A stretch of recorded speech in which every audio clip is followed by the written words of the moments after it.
എല്ലാവർക്കും ഒരിക്കൽ കൂടെ കുട്ടനാടൻ തട്ടുകടയിലേക്ക് സ്വാഗതം. നിങ്ങൾ ആദ്യമായാണ് ഞങ്ങളുടെ ചാനൽ കാണുന്നതെങ്കിൽ തീർച്ചയായിട്ടും നിങ്ങൾ സബ്സ്ക്രൈബ് ചെയ്യാൻ മറക്കരുത്. നിങ്ങളുടെ അഭിപ്രായങ്ങൾ ഞങ്ങളെ കമൻറ്റിലൂടെ അറിയിക്കുക. ഞങ്ങളുടെ വീഡിയോ നിങ്ങൾക്ക് ഇഷ്ടപ്പെട്ടാൽ തീർച്ചയായിട്ടും നിങ്ങൾ ലൈക്ക് ചെയ്യാനും മറക്കരുത്. അപ്പോൾ നമുക്ക് വീഡിയോയിലേക്ക് കടക്കാം. കുട്ടനാടൻ തട്ടുകടയുടെ ഇന്നത്തെ എപ്പിസോഡിൽ നമ്മൾ ചെയ്യാൻ പോകുന്നത് തനി നാടൻ രീതിയിൽ എങ്ങനെ താറാവ് കറി ഉണ്ടാക്കാം എന്നുള്ളതാണ്. വളരെ പെട്ടെന്ന് തന്നെ വളരെ ടേസ്റ്റിയായിട്ട് നമുക്ക് ഉണ്ടാക്കാൻ പറ്റുന്ന ഒരു റെസിപ്പി ആയതുകൊണ്ട് നിങ്ങൾക്ക് തീർച്ചയായിട്ടും നിങ്ങൾക്ക് ഇഷ്ടപ്പെടും. അപ്പോൾ നമുക്ക് വീഡിയോയിലേക്ക് കടക്കാം. അപ്പോൾ രുചികരമായ നമ്മുടെ താറാവ് കറി ഉണ്ടാക്കാനായിട്ട് നമ്മളിവിടെ ഒരു 3 പച്ചമുളക് എടുത്തിട്ടുണ്ട്, ഒരു മീഡിയം സൈസ് ഇഞ്ചി അരിഞ്ഞെടുത്തിട്ടുണ്ട്, ഒരു 8 അല്ലി വെളുത്തുള്ളി കൂടി നമ്മൾ എടുത്തിട്ടുണ്ട്. അപ്പോൾ ഇത് 3 കൂടി ഞാൻ നന്നായിട്ട് ചതച്ച് വെച്ചിരിക്കുകയാണ്. നമ്മുടെ വെളുത്തുള്ളിയും ഇഞ്ചിയും പച്ചമുളകും കൂടെ നന്നായി നമ്മൾ ചതച്ച് വെച്ചിരിക്കുകയാണ്. അടുത്തതായി നമ്മൾ എടുത്തു വെച്ചിരിക്കുന്നത് സവാളയാണ്. ഞാനിവിടെ ഒരു 3 മീഡിയം സൈസ് സവാള ഇങ്ങനെ നീളത്തിൽ അരിഞ്ഞു വെച്ചിട്ടുണ്ട്. പിന്നെ ഒരു തണ്ട് കറിവേപ്പില കൂടെ നമ്മളിപ്പോൾ എടുത്തിട്ടുണ്ട്. നമ്മൾ ഈ കറിക്കകത്തോട്ട് തേങ്ങാക്കൊത്ത് നമ്മൾ വറുത്ത് ചേർക്കുന്നുണ്ട്. അപ്പോൾ അതിനുവേണ്ടി നമ്മൾ ഇത്രയും തേങ്ങാക്കൊത്തൂടെ നമ്മൾ എടുത്തിട്ടുണ്ട്. ഞാനിവിടെ 1.5 കിലോ താറാവാണ് എടുത്തിരിക്കുന്നത്. കട്ടിംഗ് എല്ലാം കഴിഞ്ഞതിന് ശേഷം നമുക്ക് 1.5 കിലോ കിട്ടിയിട്ടുണ്ട്. നമുക്ക് താറാവ് കറി ഉണ്ടാക്കുമ്പോൾ നമ്മൾ ശ്രദ്ധിക്കേണ്ട കാര്യം നമ്മൾ തൊലിയും കൂടെ ചേർത്ത് നമ്മൾ കറി വെച്ചാലേ നമ്മുടെ താറാവ് കറിയുടെ ആ ഒരു ടേസ്റ്റ് നമുക്ക് കിട്ടത്തുള്ളൂ. ഇത് നമ്മൾ മുറിച്ച് നന്നായി കഴുകി വെച്ചിരിക്കുകയാണ്. ഇനി നമുക്കൊരു പാത്രം എടുത്ത് സ്റ്റൗവിൽ വെച്ച് നന്നായിട്ട് ചൂടാക്കാം. ചൂടായതിന് ശേഷം നമുക്കിതിലേക്ക് കുറച്ച് വെളിച്ചെണ്ണ കൂടി ആഡ് ചെയ്ത് കൊടുക്കാം. ഇപ്പോൾ നമ്മുടെ പാത്രം ചൂടായിരിക്കുകയാണ്. നമുക്ക് കുറച്ചൊരു 2 ടേബിൾ സ്പൂൺ വെളിച്ചെണ്ണ ഞാനിപ്പോൾ ആഡ് ചെയ്ത് കൊടുക്കുകയാണ്. നമ്മുടെ വെളിച്ചെണ്ണ നന്നായി ചൂടായി വന്നിരിക്കുകയാണ്. ഇതിലേക്ക് നമുക്ക് ഒരു 1/2 ടേബിൾ സ്പൂൺ കടുക് ഇട്ട് പൊട്ടിക്കാം. കടുക് പൊട്ടി വന്നിരിക്കുകയാണ്. ഇതിലേക്ക് നമ്മൾ കട്ട് ചെയ്ത് വെച്ചിരിക്കുന്ന തേങ്ങ കൂടി ആഡ് ചെയ്ത് കൊടുക്കാം. തേങ്ങ കൂടി ആഡ് ചെയ്തതിന് ശേഷം നമുക്ക് നന്നായിട്ട് വഴറ്റി കൊടുക്കാം. നമ്മുടെ ഈ തേങ്ങയൊക്കെ ഒരു ബ്രൗൺ നിറമാകണം. അപ്പോൾ ആ ഒരു സ്റ്റേജ് വരെ ആകുന്ന വരെ നമുക്ക് നന്നായിട്ട് വഴറ്റി കൊടുക്കാം. തീ ഒത്തിരി കൂട്ടി വെക്കണ്ട. തീ ഒരു മീഡിയം തീയിൽ വെച്ചിട്ട് നമുക്കിത് കുക്ക് ചെയ്തെടുത്താൽ മതി. ഏകദേശം ഒരു 2-3 മിനിറ്റ് നമ്മളിത് ഇതിലിട്ട് നന്നായിട്ട് വഴറ്റുമ്പോഴേക്കും നമ്മൾ തേങ്ങയുടെ നിറമൊക്കെ മാറി ഒരു ബ്രൗൺ നിറമായി കിട്ടും. ഇപ്പോൾ ഏകദേശം നമ്മുടെ നിറമൊക്കെ കിട്ടിയിട്ടുണ്ട്. ഈ ഒരു സ്റ്റേജ് ആകുമ്പോഴേക്കും നമുക്ക് ഇതിലേക്ക് നമ്മൾ അരിഞ്ഞു വെച്ചിരിക്കുന്ന സവാള ഇപ്പോൾ ആഡ് ചെയ്ത് കൊടുക്കാം. സവാള ആഡ് ചെയ്തതിന് ശേഷം നമുക്ക് നന്നായിട്ടൊന്ന് വഴറ്റി കൊടുക്കാം. സവാള പെട്ടെന്ന് വഴന്ന് കിട്ടാനായിട്ട് നമുക്ക് ഇതിലേക്ക് കുറച്ച് ഉപ്പ് കൂടി ആഡ് ചെയ്തിട്ട് നന്നായിട്ട് ഇതൊന്ന് ഇളക്കി മിക്സ് ചെയ്ത് കൊടുക്കാം. അപ്പോൾ ഉപ്പും കൂടി ആഡ് ചെയ്തതിന് ശേഷം നമുക്കിത് സവാളയും ഇതെല്ലാം കൂടെ നന്നായിട്ട് വഴറ്റിയെടുക്കണം. നമുക്കൊരു ബ്രൗൺ നിറം ആകുന്നിടം വരെ നമുക്ക് സവാള വഴറ്റിയെടുക്കാനായിട്ടുണ്ട്. ഏകദേശം നമ്മുടെ സവാള ഒന്ന് വാടിക്കഴിഞ്ഞാൽ നമുക്ക് ബാക്കിയുള്ളതും കൂടി ഇപ്പോൾ ഇട്ട് കൊടുക്കേണ്ടതായിട്ടുണ്ട്. അപ്പോൾ നമുക്ക് നന്നായിട്ടൊന്ന് വഴറ്റിയെടുക്കാം. നമ്മുടെ സവാളയൊക്കെ ഏകദേശം വാടി വരുന്നുണ്ട്. ഏകദേശം ഈ ഒരു സ്റ്റേജ് ആകുമ്പോഴേക്കും നമുക്ക് ഇതിലേക്ക് നമ്മൾ ചതച്ച് വെച്ചിരിക്കുന്ന ഇഞ്ചി വെളുത്തുള്ളി പച്ചമുളകിൻ്റെ ആ ഒരു പേസ്റ്റ് നമുക്ക് ഇപ്പോൾ ഇട്ട് കൊടുക്കാം. കൂടാതെ നമ്മൾ എടുത്തു വെച്ചിരിക്കുന്ന കറിവേപ്പില കൂടെ നമുക്കിപ്പോൾ ഇതിൻ്റെ കൂടെ ഇട്ട് കൊടുക്കാം. ഇതൊരു നാടൻ റെസിപ്പി ആയതുകൊണ്ടാണ് നമ്മളിത് ചതച്ചെടുത്തിരിക്കുന്നത്. ഈ ഇഞ്ചി വെളുത്തുള്ളി പച്ചമുളക് എല്ലാം കൂടെ നമ്മളിത് മിക്സിയിലിട്ടടിക്കുന്നതിനോട് എനിക്ക് വലിയ താല്പര്യമില്ല, കാരണം നമ്മളിത് നാടനായതുകൊണ്ട്. അപ്പോൾ ഇതുകൂടി ആഡ് ചെയ്തതിന് ശേഷം നമുക്ക് നന്നായിട്ട് നമുക്കിതൊന്ന് മിക്സ് ചെയ്യാം. ഏകദേശം നമ്മൾ ഈ ഇഞ്ചി വെളുത്തുള്ളി പേസ്റ്റും ഇതെല്ലാം കൂടി ഇടുമ്പോഴേക്കും നമുക്ക് നല്ലൊരു സ്മെല്ലും നല്ലൊരു ഫ്ലേവറും നമുക്ക് ഫീൽ ചെയ്യും. നമ്മളിവിടെ ഇഞ്ചി വെളുത്തുള്ളിയൊക്കെ ആഡ് ചെയ്തപ്പോഴേക്കും നമുക്ക് നല്ലൊരു സ്മെല്ലൊക്കെ നമുക്ക് കിട്ടി തുടങ്ങിയിട്ടുണ്ട്. നമുക്കിനി സവാള കൂടെ നന്നായിട്ട് വഴണ്ട് കിട്ടണം. നമുക്ക് സ്റ്റൗ ഒരു മീഡിയം ഫ്ലെയിമിലിട്ടിട്ട് നമുക്കിതൊരു 2-3 മിനിറ്റ് കൂടെ കുക്ക് ചെയ്യുമ്പോഴേക്കും നമ്മുടെ സവാളയൊക്കെ ഏകദേശം വഴന്ന് കിട്ടും. അപ്പോൾ നമുക്ക് 2 മിനിറ്റ് കൂടെ ഇത് ജസ്റ്റ് ഒന്ന് ഇളക്കി കൊടുത്ത് നമുക്കൊന്ന് വേവിച്ചെടുക്കാം. ഏകദേശം ഒന്ന് സോഫ്റ്റായി വരുന്നുണ്ട്, നിങ്ങൾക്ക് കാണാം സവാളയൊക്കെ സോഫ്റ്റായി വന്നുകൊണ്ടിരിക്കുന്നുണ്ട്. ഇപ്പോൾ നമ്മുടെ സവാളയൊക്കെ നന്നായി വഴന്നു വന്നിട്ടുണ്ട്. ഈ ഒരു സമയമാകുമ്പോൾ നമ്മുടെ പൊടികളൊക്കെ ഇതിലേക്ക് ആഡ് ചെയ്ത് കൊടുക്കാം.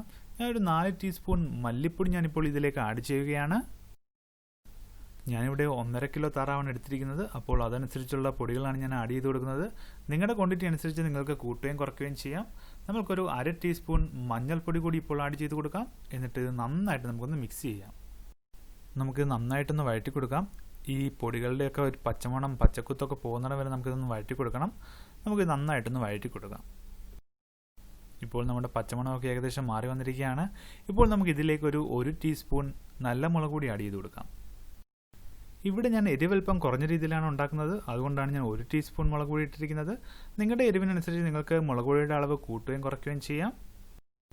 അപ്പോൾ എല്ലാം കൂടെ നന്നായി ഒന്ന് വഴറ്റി കൊടുത്തതിന് ശേഷം നമുക്കിതിൻ്റെ അകത്തേക്ക് 1 table spoon Kashmiri chilli powder കൂടെ ആഡ് ചെയ്യാം. കാശ്മീരി ചില്ലി പൗഡറും കൂടെ ആഡ് ചെയ്യുമ്പോഴേക്കും നമ്മുടെ കറിക്ക് നല്ലൊരു കളറൊക്കെ നമുക്ക് കിട്ടും. അപ്പോൾ നമുക്ക് ഇതുകൂടെ ആഡ് ചെയ്തിട്ട് നമുക്ക് നന്നായിട്ടൊന്ന് വഴറ്റി കൊടുക്കാം. നിങ്ങൾ ശ്രദ്ധിക്കേണ്ട ഒരു കാര്യം എന്ന് വെച്ച് കഴിഞ്ഞാൽ തീ മാക്സിമം കുറച്ച് വെച്ചിട്ട് വേണം നമ്മൾ ഈ പൊടികളൊക്കെ ആഡ് ചെയ്ത് കൊടുക്കാൻ, അല്ലെങ്കിൽ നമ്മുടെ പൊടികളൊക്കെ കരിഞ്ഞു പോകും, ഒരു കയ്പ്പ് കാണും നമ്മുടെ കറിക്ക്. ഇനി നമുക്ക് ഇതിലേക്ക് ഒരു 1/2 ടേബിൾ സ്പൂൺ ഗരം മസാല കൂടെ ആഡ് ചെയ്ത് കൊടുക്കാം. ഇപ്പോൾ നമ്മുടെ പൊടികളെല്ലാം നമ്മൾ ഇട്ടിരിക്കുകയാണ്. നമുക്കിതൊരു 1 മിനിറ്റ് ജസ്റ്റ് ഒന്ന് വഴറ്റി കൊടുക്കാം. നമ്മൾ പൊടികളൊക്കെ ആഡ് ചെയ്ത് മിക്സ് ചെയ്ത് നമ്മൾ ഇതിൻ്റെ പച്ചമണമൊക്കെ ഒന്ന് മാറ്റിയെടുക്കണം. അപ്പോൾ ഏകദേശം ഒരു 1 മിനിറ്റ് നമ്മൾ ഈ പാത്രത്തിലിട്ട് ജസ്റ്റ് ഒന്ന് വഴറ്റിയെടുക്കുമ്പോഴേക്കും നമുക്ക് നന്നായിട്ട് കുക്കായി കിട്ടും. ഇനി നമുക്ക് ഇതിലേക്ക് നമ്മൾ എടുത്തു വെച്ചിരിക്കുന്ന താറാവിൻ്റെ ഇറച്ചി ഇട്ട് കൊടുക്കാം. നിങ്ങൾക്ക് കാണാം, ഞാനിവിടെ തൊലിയോട് കൂടിയുള്ള ഇറച്ചിയാണ് എടുത്തിരിക്കുന്നത് താറാവിൻ്റെ. വളരെ ടേസ്റ്റി ആയിട്ട് നമുക്ക് കറക്റ്റ് നാടൻ രീതിയിൽ കിട്ടണമെങ്കിൽ നമ്മൾ ഇതുകൂട്ട് തന്നെ കുക്ക് ചെയ്തെടുക്കണം. അപ്പോൾ താറാവ് നമ്മൾ ആഡ് ചെയ്തതിന് ശേഷം നമുക്ക് നന്നായിട്ടൊന്ന് ഇളക്കി കൊടുക്കാം. അതായത് നമ്മുടെ മസാലയെല്ലാം ഇറച്ചിയിലൊക്കെ നന്നായിട്ട് പിടിക്കുന്നത് പോലെ നമുക്കിതെല്ലാം കൂടെ നന്നായിട്ടൊന്ന് മിക്സ് ചെയ്യാം. അപ്പോൾ നമ്മുടെ ഇറച്ചി മസാലയും എല്ലാം കൂടി ഇട്ടിട്ട് നന്നായിട്ട് നമ്മളിത് മിക്സ് ചെയ്യുകയാണ്. ശ്രദ്ധിക്കണം, നന്നായിട്ട് നമ്മൾ മിക്സ് ചെയ്തെടുക്കണം. അതായത് നമ്മുടെ എരിവും ഉപ്പും എല്ലാം നമ്മുടെ ഇറച്ചിയിലൊക്കെ പിടിക്കുന്നത് പോലെ നമുക്ക് നന്നായിട്ട് മിക്സ് ചെയ്തെടുക്കാം. അപ്പോൾ ഇറച്ചിയൊക്കെ ആഡ് ചെയ്തതിന് ശേഷം നമുക്കിതിലേക്ക് 1 കപ്പ് വെള്ളം കൂടെ ഇപ്പോൾ ആഡ് ചെയ്ത് കൊടുക്കാം. ഒത്തിരി ഓവറായിട്ട് വെള്ളം ഒഴിക്കേണ്ട കാര്യമില്ല, കാരണം നമ്മൾ ഇത് ചൂടാക്കുമ്പോൾ നമ്മുടെ ഇറച്ചിയിൽ നിന്ന് വെള്ളമൊക്കെ ഓൾറെഡി ഇറങ്ങും. ഇപ്പോൾ നമ്മൾ ഇതെല്ലാം കൂടെ നന്നായിട്ട് ഇളക്കിയതിന് ശേഷം ഈ ഒരു സ്റ്റേജ് ആകുമ്പോൾ നിങ്ങൾക്ക് ഇതിൻ്റെ അകത്ത് ഉപ്പുണ്ടെന്നൊക്കെ ജസ്റ്റ് ചെക്ക് ചെയ്തിട്ട് ഉപ്പൊക്കെ വേണമെങ്കിൽ ആഡ് ചെയ്ത് കൊടുക്കാവുന്നതാണ്. ഇതിന് ശേഷം നമുക്കിത് അടച്ചു വെച്ച് വേവിക്കണം. ഏകദേശം ഒരു 25 മിനിറ്റ് നമ്മളിത് അടച്ചു വെച്ച് വേവിക്കണം. അപ്പോൾ നമുക്കൊരു 25 മിനിറ്റ് ഇത് അടച്ചു വെച്ച് നമുക്ക് നന്നായിട്ട് വേവിച്ചെടുക്കാം. ഇപ്പോൾ ഏകദേശം 25 മിനിറ്റ് കഴിഞ്ഞിട്ടുണ്ട്. നമുക്കിത് ഓപ്പൺ ആക്കി നോക്കാം. നല്ലൊരു സ്മെല്ലൊക്കെ നമുക്ക് കിട്ടുന്നുണ്ട്. നമ്മുടെ ഇതിൽ നിന്നും ആ ഒരു നെയ്യൊക്കെ ഉരുകി വന്നിട്ടുണ്ട്. കറിയുടെ മണ്ടയ്ക്ക് നമുക്ക് നെയ്യൊക്കെ ഉരുകിയിരിക്കുന്നത് കാണാം. നമ്മുടെ താറാവ് കറിയൊക്കെ ഏകദേശം നന്നായിട്ട് കുക്കായി വന്നിട്ടുണ്ട്. നല്ലൊരു സ്മെല്ലും നല്ലൊരു ഫ്ലേവറും ഒക്കെ നമുക്കിപ്പോൾ കിട്ടുന്നുണ്ട്.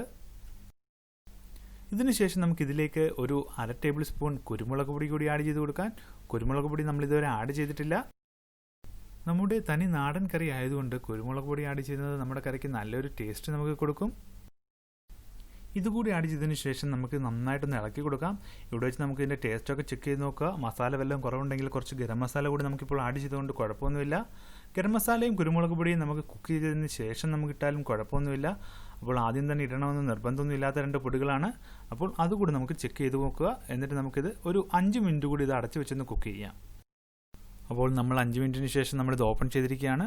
വളരെ നല്ലൊരു സ്മെല്ലൊക്കെ നമുക്ക് കിട്ടുന്നുണ്ട്. തനി നാടൻ കറിയുടെ ആ ഒരു സ്മെല്ല് നമുക്ക് കിട്ടുന്നുണ്ട്. ഞാനിവിടെ ഇത്രയും ഗ്രേവിയോട് കൂടെ തന്നെയാണ് എടുക്കുന്നത്. നിങ്ങൾക്ക് ഇത്രയും ഗ്രേവി വേണ്ടെങ്കിൽ ഇത് ഓപ്പൺ ചെയ്തൊരു 5 മിനിറ്റോട് ജസ്റ്റ് ഒന്ന് കുക്ക് ചെയ്യുമ്പോഴേക്കും നിങ്ങൾക്ക് ഗ്രേവിയൊക്കെ ഇത്തിരി കൂടെ കുറഞ്ഞ് നല്ല കട്ടിയായി കിട്ടും. ഞാനിവിടെ ഈ ഒരു സ്റ്റേജ് ആകുമ്പോഴേക്കും ഇത് ഓഫ് ചെയ്യുകയാണ്. വളരെ ടേസ്റ്റി ആയിട്ടുള്ള താറാവ് കറി ഇവിടെ റെഡി ആയിരിക്കുകയാണ്. തനി നാടൻ രീതിയിലാണ് നമ്മൾ ഉണ്ടാക്കിയിരിക്കുന്നത്. നിങ്ങളെല്ലാവരും ഇത് ട്രൈ ചെയ്ത് നോക്കുക. നിങ്ങൾക്ക് തീർച്ചയായിട്ടും ഇത് ഇഷ്ടപ്പെടുന്നതായിരിക്കും. നിങ്ങൾക്ക് കാണാം, നെയ്യൊക്കെ ഉരുകി നല്ല എണ്ണ പോലെ നമുക്ക് കാണാം. നല്ല രീതിയിൽ വളരെ ടേസ്റ്റി ആയിട്ടുള്ള ഒരു റെസിപ്പിയാണ്. പ്രത്യേകിച്ച് നമുക്ക് ചപ്പാത്തിയുടെ കൂടെയും പൊറോട്ടയുടെ കൂടെയും കഴിക്കാൻ വളരെ ടേസ്റ്റി ആയിട്ടുള്ള ഒരു റെസിപ്പിയാണിത്. നിങ്ങളെല്ലാവരും ഇത് തീർച്ചയായും ട്രൈ ചെയ്ത് നോക്കുക. നിങ്ങൾക്കത് മനസ്സിലാകും. അപ്പോൾ നമ്മുടെ തനി നാടൻ താറാവ് കറി ഇവിടെ റെഡി ആയിരിക്കുകയാണ്. നിങ്ങളെല്ലാവരും ഇത് തീർച്ചയായും ട്രൈ ചെയ്ത് നോക്കുക. വളരെ എളുപ്പം തന്നെ നമുക്ക് വീട്ടിലുണ്ടാക്കാൻ പറ്റുന്ന ടേസ്റ്റി ആയിട്ടുള്ള ഒരു നാടൻ റെസിപ്പി ആയതുകൊണ്ട് നിങ്ങൾക്ക് തീർച്ചയായിട്ടും ഇഷ്ടപ്പെടുന്നതാണ്. ഞങ്ങളുടെ വീഡിയോ ഇഷ്ടപ്പെട്ടാൽ നിങ്ങൾ തീർച്ചയായിട്ടും ലൈക്ക് ചെയ്യുക. നിങ്ങളുടെ അഭിപ്രായങ്ങൾ ഞങ്ങളെ കമൻറ്റിലൂടെ അറിയിക്കുക. ഞങ്ങളുടെ ചാനൽ നിങ്ങൾ സബ്സ്ക്രൈബ് ചെയ്തിട്ടില്ലെങ്കിൽ തീർച്ചയായിട്ടും സബ്സ്ക്രൈബ് ചെയ്യുക. അപ്പോൾ അടുത്ത വീഡിയോയുമായി കാണുന്നവരെ ഗുഡ് ബൈ.